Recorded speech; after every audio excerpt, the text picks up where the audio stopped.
안녕하세요. 법학 박사, 법무사 전문위원, 동국대학교 행정대학원 겸임 교수, 서울법학과 부동산 연구소장 김철중입니다. 제가 28년 동안 경매를 하면서 여러 가지 제가 경매 직접 받아가지고 구제된 경우라든지 아니면 손님 거 했던 거 여러 가지가 있는데, 어떠한 경매를 잘못 받았을 때 이 구제를 받는 게 쉬운 게 아니에요. 뭐 소송이든 뭐 채무 불이행제 명부등재든 나이정정이든 각종의 제도가 있지만, 제도가 있다고 다 받아주는 게 아니에요. 거기에 어, 법에 규정된 것과 판례와 사안포석, 그리고 그 전문가의 이 사례 내가 받은 것, 특히 뭐 재개발 재건축 관련해도 문제가 많이 되고요. 경매 회사 경매 오래 하신 분들도 사고 많이 납니다. 그리고 재개발 재건축이나 다른 특수물건 공부를 많이 하셔야지. 대충 해갖고는 주식도 마찬가지. 저도 주식도 오래 하고 부동산도 오래 했는데 돈 버는 게 쉽지가 않아요. 그 공부를 엄청나게 많이 해. 거기 참여하는 사람들이 어, 제로섬이기 때문에 부동산이든 주식이든 소수가 돈을 벌고 다수는 돈을 잃어요. 그래서 공부를 제대로 해야 되고요. 우리가 이 경매에 내가 오늘 만약에 수요일이다. 수요일날 낙찰을 받았는데 잘못됐는 것 같아요. 그러면 다음 주 수요일까지 7일 동안, 왜냐면 초일 불산입이라서 오늘 수요일이면 다음날 목요일부터 계산해서 7일이 되는 다음 주 수요일까지 매각 불허가 신청을 할 수 있어요. 만약에 7월 동안 매각 불허가 신청했는데, 요거는 민사집행법 121조에 7가지 사유가 있어요.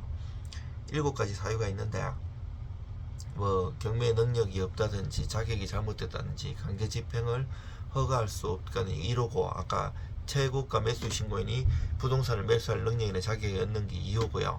그리고 이제 3호가 그 매수할 자격이 없는 사람이 최고가 매수 신고를 내서 매수 신고를 한 경우, 그리고 4호가 최고가 매수 신고인 그리고 그 대리인 최고가 매수 신고인을 내세워 매수 신고를 한 사람이 민사집행법 108조 각 호의 가운데 어느 하나에 해놔야 되는데, 이런 경우는 잘 없어요. 사실은 5하고 6호, 7호를 많이 하는데, 5호 같은 경우에는 이제 최저 매각 결정, 이게 감정평가잖아요. 이게 일반적으로 경매에 넘어갔을 때 감정평가한 거하고 그 재개발 재건축 될 때 그 당시에 감정평가는 이게 갭이 있기 때문에 여기서 사고 많이 나요. 그리고 재개발 재건축 공부를 깊이 있게 많이 안 하면 사고 많이 납니다. 경매든 경매 아니든 매매든요. 그리고 일간 매각 가격 결정, 그리고 매각 물건 명세서 작성에 중대한 흠이 있을 때 매각 물건 명세서가 있잖아요.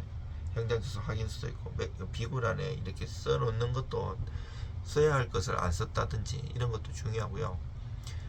이 아까 121조 7가지 사유에 이제 이게 5고 7가지 있는데, 이 7가지를 다 할 수 있어요. 내가 불허가 신청은. 근데 내가 불허가 신청했는데 안 됐어요. 허가로 확정됐어요. 그럼 일주일 동안 이 적시 기간인데, 10여 년 전에는 옛날에 내가 쓰는 가격에 10%를 보증금으로 냈거든요. 내가 감정평가 금액이 10억인데 내가 12억에 쓰려면 12억의 10%인 1억 2천을 그 보증금으로 냈는데, 이거 민사집행법 바뀌면서 그렇게 안 하고 지금은 최저 매각 가격이 10%예요. 무슨 말인가 하면, 지금 그 경매가가 감정평가가 그 금액이 10억이라도 서울 같은 데는 물건의 종류에 상관없이 20% 저감되고, 지방은 30% 저감되거든요. 지방에는 경기도도 포함돼요. 이 20% 저감되는 쓸 때 그 만약에 떨어지잖아요. 20%씩 그 가격에 10%를 지금 내잖아요. 근데 여기서 일주일 지나고 또 일주일 적시항고 기할 때는 추가로 내가 옛날처럼 쓴 가격의 10%를 그 항고 보증 공탁을 내야 돼요. 이때는 현공 공탁을 해야 돼요. 공탁에는 5가지가 있거든요. 변제 공탁, 보증 공탁, 이게 담보 공탁인데, 집행 공탁, 뭐 가압류 가처분, 가압류 해방 공탁, 이런 게 집행 공탁, 그리고 요 보강 공탁이 아까 보정이고 담보가 보증이면 여기 보관공탁, 몰치공탁이 있는데 요 집행공탁하고 변제공탁이 변동이 많았어요. 형사공탁이나 임차인사무 변제공탁 제가 유튜브에도 많이 올랐는데 요 변제공탁이지만 요 집행공탁하고 사이에 가압류 있을 때는 원래 변제공탁했다가 나중에 집행공탁했다가 이거에 따라서 사유신고하니 많이 그 제도가 옛날부터 수십 년 동안 많이 바뀌었거든요. 근데 또 넣으면 이제 재판으로 가기 때문에 적시 않고 돈도 많이 가 있고 나중에 돈이 다 날라갈 확률도 높아요. 그 다음에 이제 2주 지나면 30일에 대금 납부 기간 주잖아요. 이때 할 수 있는 게 매각 허가 결정 취소 신청이에요. 이때는 아까 민사집행법 121조의 7가지 사유 중에 5호까지 했잖아요. 6호가 뭔가 하면 이제 천재지변의 여러 가지 이제 자기가 책임질 수 없는 사유로 부동산이 현저하게 훼손되거나 부동산에 대한 권리관계가 변동된 사실이 경매 절차의 진행 중에 밝혀진 때, 자 이때는 요 6호만 127조 민사집행법 매각 허가 결정 취소 신청이 돼 있어요. 제가 그랬죠. 121조 7가지 매각 불허가 사유인데 사실 이 조문에는 매각 허가에 대한 이의 신청으로 돼 있어요. 매각 불허가는 앞만 찾아봐도 안 나와요. 사람들이 이제 경매 10년 안 하면 진짜 자기가 초짜라고 생각했는데 부동산도 자기가 좀 안다고 생각했을 때 운전도 그렇고 사고 나거든요. 항상 겸손해야 되고요. 이 처음에 이제 제도가 있는 거 알아도 잘 써먹지도 않고 저처럼 그 한국민사집행법의 여러 학회에서 법관님들, 부장판사님들, 때로는 대법관님들, 그리고 교수님들 이렇게 연구하고 논문 발표하고 최근에도 제가 이 경매 관련해서 논문 2편 내냈어요. 제가 제 목표가 책 100권, 논문 100편을 쓰는 게 목표거든요. 법학 박사이고요. 요 이제 경매 공신력이나 부당이득 관련해서도 냈고 5월 30일 날도 출간됐어요. 근데 이제 이렇게 해도 실무도 28년 하고 해도 어려운 거예요. 상당히 저는 법무사, 행정사, 공인중개사 자격증이 다 있고 다 3개를 다 했었잖아요.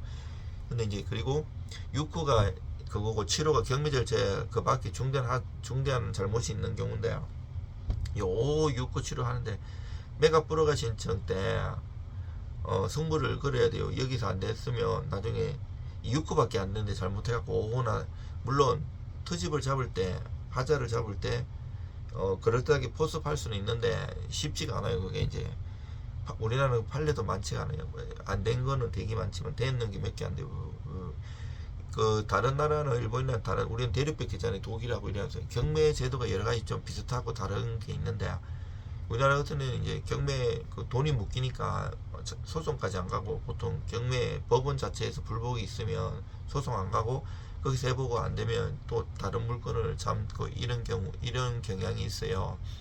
이제 저 같은 경우는 큼직큼직한 사건도 많이 해결해 봤어요. 이 사건 관련해서 유튜브에도 많이 올려놨는데 이게 부동산 공부도 같이 해야 돼. 행정사 공부를 많이 해야 돼. 이게 뭐 예를 들어서 대전에 제가 해결한 거 이제 태양광이나 이런 것도 이 사람은 땅 자체는 10억이 안 되는데 이제 태양광 이런 걸 인수받을 거라고 생각해 가지고 비싸게 샀는데 그 인허가가 자기한테 승계 안 되는 경우 있어요. 이런 거를 인허가 관련해 가지고 공부를 많이 해야 되고 그 시청이든 아니면 군청이든 다 가가지고 하긴 해도 뭐 농지취득 자격증명이든 인허가든 뭐 된다고 이렇게 쉽게 얘기하고 자기가 제대로 검토 안 하면 크게 돈을 날릴 수 있어요. 보증금 뭐 수십억도 날릴 수 있어요.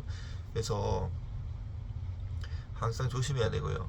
이 글 쓰는 게 맞아요. 뭐 소송이든 뭐 신청 사건도 되게 많고 등기도 있잖아요. 자기가 할 줄 몰라서 안 하는 건 아닌데 전문가가 수십 년 자기가 일을 했는 거하고 본인들이 쓰는 거는 수준 차이가 되게 많이 나요. 그거는 무시해서 그런 게 아니고 맨날 하는 사람은 똑같은 글을 써도 그게 다르잖아요. 그냥 뭐 한두 장 이렇게 풍자적으로 적어갖고 안 돼요. 그분들도 법원 공무원들도 2년에 한 번씩 로테이션 되는데 이게 제대로 해주려고 해도 근거가 정확하지 않으면 겁나잖아요. 나중에 막 해줬다가 다른 이해관계인들이 소송 들어올 수 있고 뭐 배당이라든지 아니면 부당이든 소송 많이 들어올 수 있거든요. 그래서 국가배상소송이라든지 그걸 법리적으로 잘 엮어가지고 근거에 맞게끔 실무지효나 아니면 판례 근거를 딱 하고 유사 사례, 성공 사례 그런 것도 딱딱딱 해야지 성공할 수 있고요. 성공률은 되긴 하죠. 뭐 다른 사건이고 뭐든지 그래요. 뭐 다 쉽게 하면 누가 못하겠습니까? 여러분들 힘내시고요. 지금 작년 재작년 말부터 이제 경매 사건이 만들었는데 사람들이 막 경매 받아달라고 낙찰 대리, 경매 입찰 대리 뭐 이런 거 많이 하잖아요. 권리 분석도 많이 하고. 근데 저는 뭐 돈 버는 게 목적이 아닌 사람이거든요. 정당하게 그냥 서민들 돕고 뭐 그 일하는 재미가 있는 사람인데 연구하는 재미 뭐 한 번 인연이 되면 끝까지 가는 주의라 가지고 이렇게 장래에 이 사람이 불리하다 이러면 안 하고 메가 프로가 신청을 왔는데도 그 제가 이렇게 권리본서에 보면 잘 받은 경우도 있어요. 이게 경매라는 게 이제 내가 처음에 잘못 받았는 것 같아도 나중에 가지고 있으면 또 돈 되는 경우도 많거든요. 저도 옛날에 그래 봤고. 근데 이게 뭐 하다 보면 또 이제 대출도 안 나오고 뭐 여러 가지 상황에서 다른 거 터지 잡으려고 하는 경우도 있는데 정확하게 법리적으로 공부도 많이 해야 되고 제대로 이거를 이제 버무려 가지고 이해시키고 설 법리적으로 하는 게 중요해요. 요즘은 뭐 이렇게 뭐 야매로 뭐 이렇게 한다든지 그렇게 큰일 나는 세상이고요. 뭐 이렇게 위변조 한다든지 이런 게 세상에 큰일 나 형사처벌 받고 바로 고소당해요. 고발당해요. 정당한 법리적으로 가야 돼요. 저는 손님 딱 보고 엉뚱한 얘기하고 저기 하면 바로 내보내요. 그렇게 해가지고 뭐 돈 벌 필요도 없는 거거든요. 그리고 여러분들 힘내시고요. 그 도울 일 있으면 도와드리겠습니다. 이상 법학 박사 김철중입니다. 제가 영상 11,000개 가까이 올렸는데 구독자가 아직 이제 11,000명 아예 안 되고 거의 한 개 올렸을 때 한 명씩 늘어나는 것 같아요. 구독과 좋아요 좀 부탁드립니다. 이런 얘기 한 번도 안 해왔는데 해야겠더라고요. 네, 저 영상 많이 봐주시고 응원 주시면 제가 더욱더 많은 제 이야기 보따리 올려놓도록 하겠습니다. 그동안